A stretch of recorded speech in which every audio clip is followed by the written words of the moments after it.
उसने क्या जवाब दिया? एक बूंद और, क्योंकि ऊपर से जो है शहद की बूंद टपक रही थी। शहद की बूंद टपक रही थी। वह शहद की बूंद उसके मुख में आकर के एक करके गिर रही थी, लेकिन हजारों उसे मधुमक्खियां खा रही हैं। उसका दर्द तो उसे हो रहा है, लेकिन जैसे ही शहद की बूंद टपकती वह उस दर्द को भूल जाता। तुम भी तो ऐसे ही हो। तुम्हें भी तो जो है घर के लोग जो है कई बार इतने तंग आ जाते हो, इतने तंग आ जाते हो, बेटे से इतने तंग आ जाते हो, बहू से इतना तंग आ जाते हो, सोचते हो इस संसार को छोड़ करके मैं चला जाऊं। इतने में ही जो है बहू से पोता पैदा हुआ। एक बूंद संत रूपी जो है देवता होकर के कहते हैं कि भाई चल अपना कल्याण कर ले। महाराज अभी तो मेरा बेटा, अरे बोलो ना बाबा, छोटा है, बेटा बड़ा हो जाए उसके बाद चलूंगा।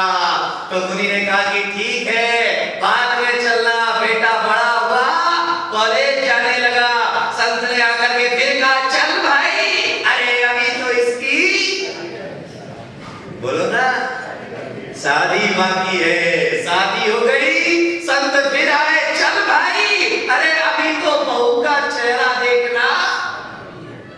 बहू का चेहरा देख लिया, फिर संत ने आकर के कहा अब चल भाई, अरे अभी तो जो है बहू आई है, उसका चेहरा देखा है, उसके हाथ का बना हुआ तो हमने ये देखो खाया नहीं, क्योंकि मन की बात बाहर निकल ही जाती है।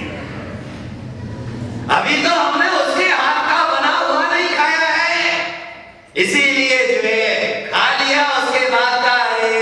अभी तो हमने बेटा देखा है, बहू देखी है, अभी हमने पोते को तो, अरे बोलो ना, देखा ही नहीं है। पोता हो गया, अब एक बूंद क्या पोता को थोड़ा गोद में तो खिला ले। गोद में खिला लिया, फिर कहा अब चलो। अरे महाराज पोता थोड़ा बड़ा हो जाए, क्योंकि मेरे बहू और बेटा तो दोनों नौकरी पे जाते हैं, पीछे हमें ही तो क्या संभालना है। किसको? किस जोर से बोल रहे हो?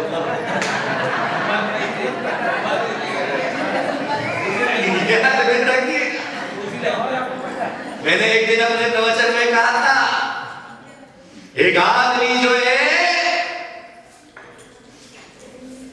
अमेरिका गया, लड़का, नौकरी लग गई उसकी अमेरिका में। अमेरिका नौकरी लग जाने के बाद जो है वहीं सेटल हो गया। माता पिता गांव में रहते थे। फोन आया पिता के पास कि हमने आपका वीजा बनवा दिया है, आप अमेरिका आ जाओ। बाप बड़ा खुश हुआ, मेरे पास आया, बोले महाराज मैं अमेरिका जा रहा हूं, मेरे बेटे ने बुलाया है। तो मैंने कहा बेटे को जाए हुए कितने साल हो गए? बोले 5 साल हो गए हैं। तो मैंने कहा 5 साल में आज पहली बार बुलाया है? हाँ बोले पहली बार बुलाया है। तो तू अमेरिका जा रहा है? बोले हाँ मैं अमेरिका जा रहा हूँ, मैं अपने बच्चे के पास जा रहा हूँ, अपनी बहू के पास जा रहा हूँ। तो मैंने कहा क्यों जा रहे हो? बोले उसने बुलाया है। मैंने कहा ये बताओ क्या तुम्हारी बहू गर्भवती है? हाँ महाराज। तो मैंने कहा इसीलिए तो उसने बुलाया है, क्योंकि वहां किसी नौकर को रखेंगे तो पैसा देना पड़ेगा।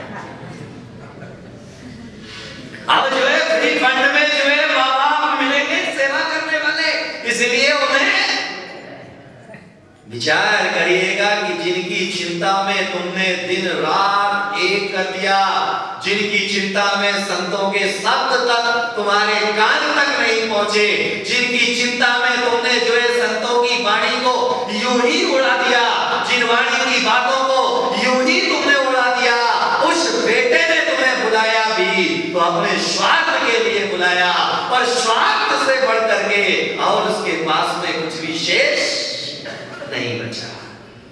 हर पल चिंता करते रहे किसकी? बेटे की।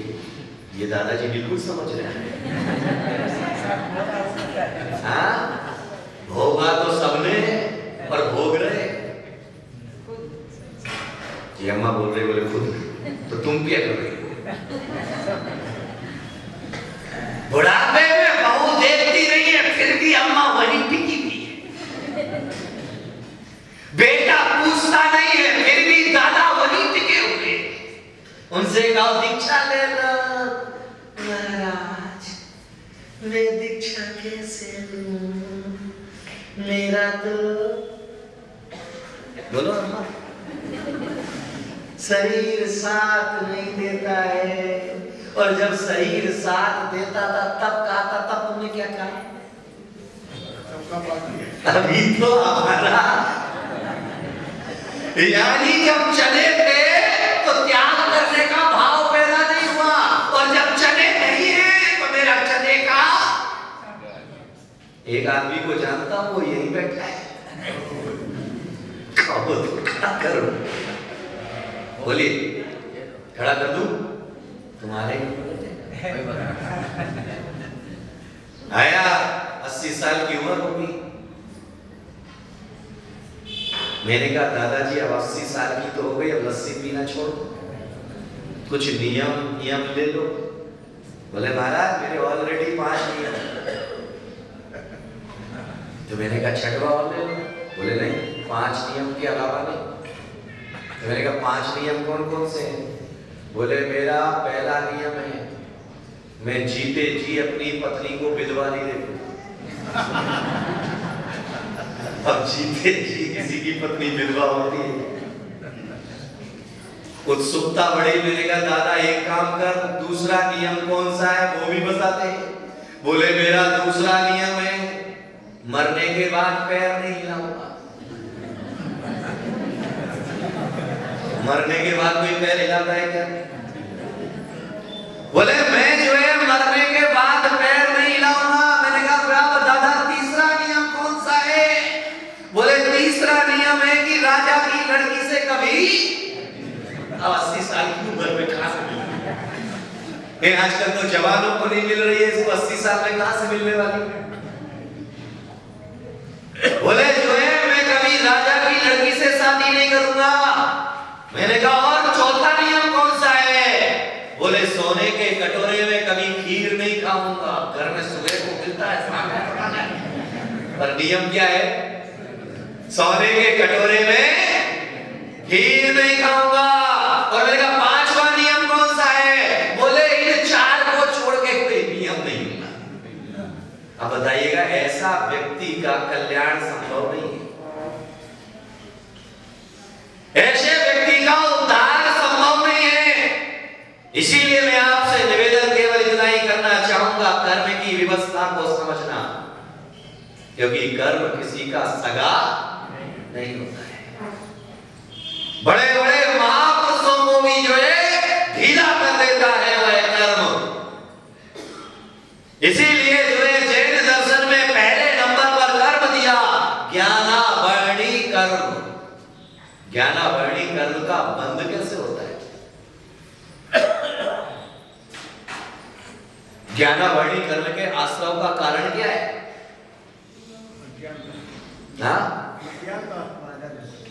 बंध कैसे होता है? पहले बंध जानोगे तभी तो जो उसकी विवेचना करोगे। याद में रखिएगा, ज्ञान के कार्यों में व्यवधान रखने से, आज समय में स्वाध्याय करने से,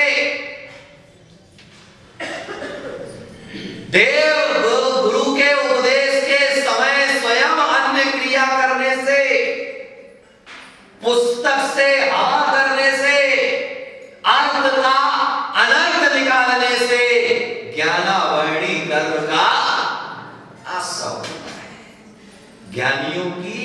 मजाक बनाने से।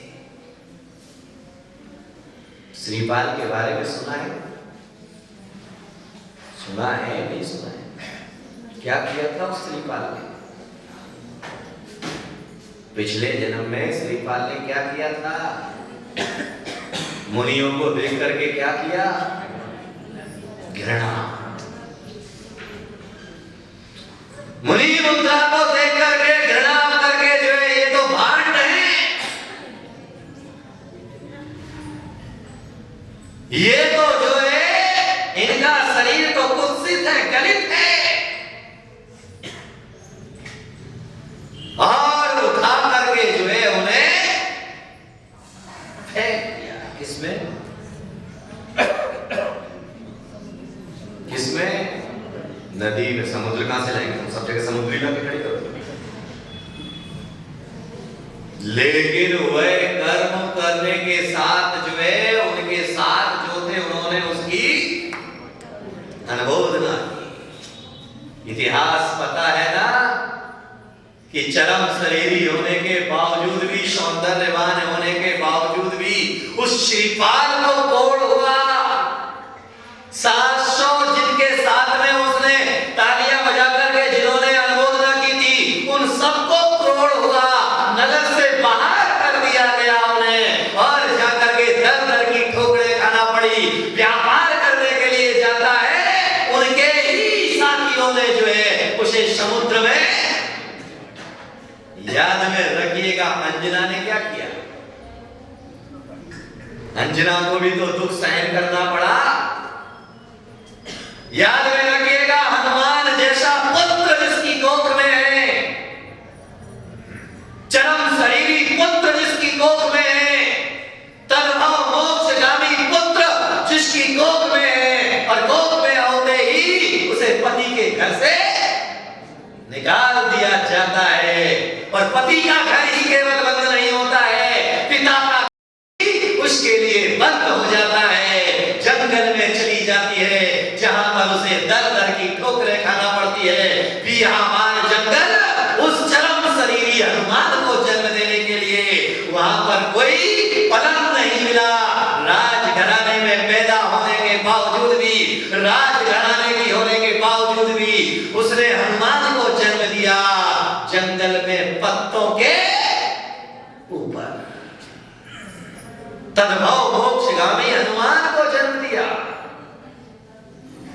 विचार करिएगा, क्योंकि तद्भवगामी मोक्षगामी वह बच्चा होने के बावजूद भी उसके कर्मों को कोई काट नहीं सका। तो तुम सोचो कि तुम्हारी औकात क्या है? हम जब कर्म का आश्रय कर लेते हैं तो उस कर्म के आश्रय को धोने के लिए कौन आने वाला है? इसीलिए कभी धर्म और धर्मात्मा का मजाक मत बनाओ।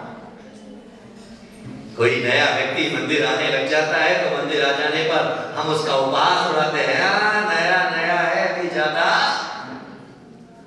2-4 दिन में ये ठंडा हो जाएगा। कोई व्यक्ति तप त्याग करता है तो उसके तप त्याग की अनुमोदना तो नहीं कर पाते हैं, लेकिन उसके बीच में व्यवधान बनकर के खड़े हो जाते हैं।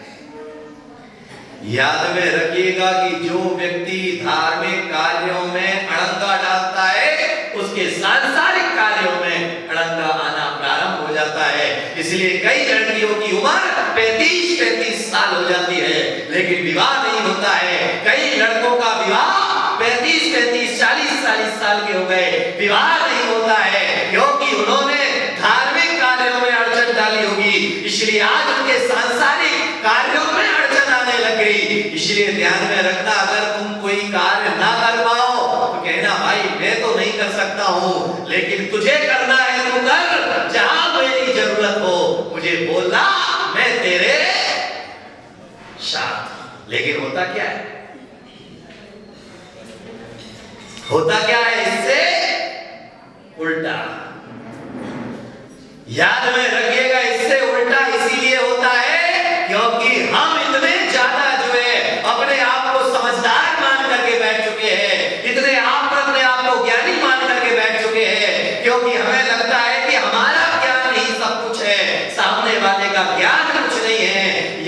रखेगा। महावीर कहते हैं जो तेरा है वह खरा नहीं है, जो खरा है वह तेरा है, ये विश्वास लेकर के जियो। जो लोग डेली अभिषेक करते हैं अहंकार आ जाता है, उन्हें कोई नया आदमी आकर के समझाए तो वो कहते हैं आपको बताने की जरूरत नहीं, हम आज से अभिषेक नहीं कर रहे, हम तो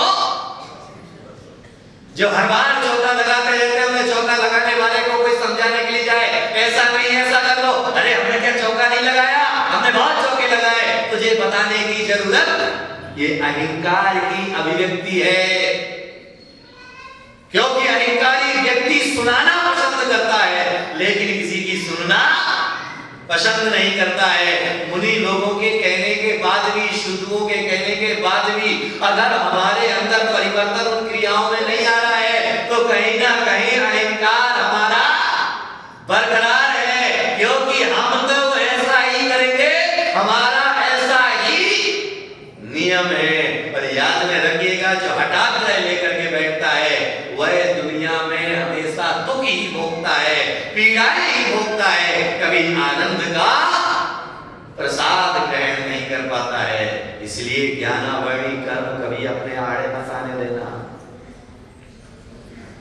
ज्ञानावणी कर्म का क्षय चाहिए तो ज्ञानियों की प्रशंसा करो, ज्ञान के कार्यों में सहयोगी बनो। अगर जो है शास्त्र का कोई स्वाध्याय कर रहा है वहां बातें मत करो, वहां बैठ करके ठुक पिट मत करो। याद में रखना कि 4 लोग उधर शास्त्र पढ़ रहे हैं और 4 लोग इधर जोर जोर से पूजा कर रहे हैं। याद में रखिएगा पूजा का स्वर भगवान बहरे नहीं है, ये हम जोर जोर से बोलेंगे तो ही उन्हें सुनाई देगा, मन में भी बोलोगे बोलो तो भी परमात्मा तक तुम्हारी प्रार्थना पहुंचेगी।